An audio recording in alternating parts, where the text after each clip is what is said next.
Disclaimer, we're about to touch on some pretty heavy stuff here, mainly suicide and transgender issues. There's also a bit of naughty human anatomy words here too.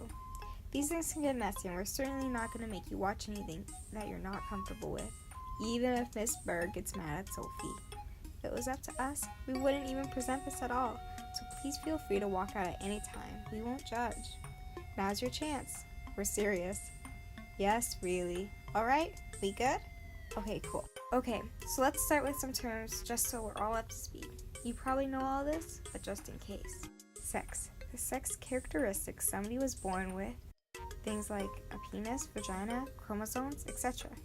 Sex exists on a spectrum as people can be born with variations of these characteristics.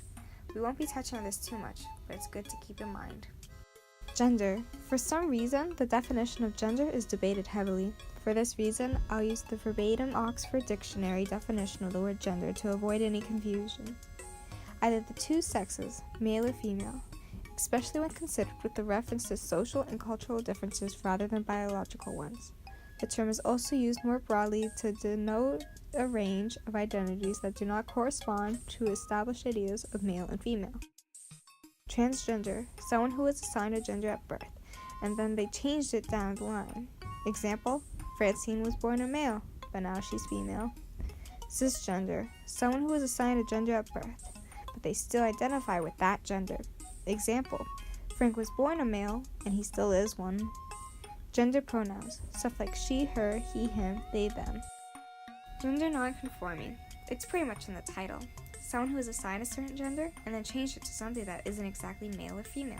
This can be someone who's non-binary, genderqueer, agender, stuff like that. It's a pretty broad term. It can also mean someone's appearance and or behavior does not align with their gender, and the society's social and cultural expectations that are assigned to it. Understand? Cool.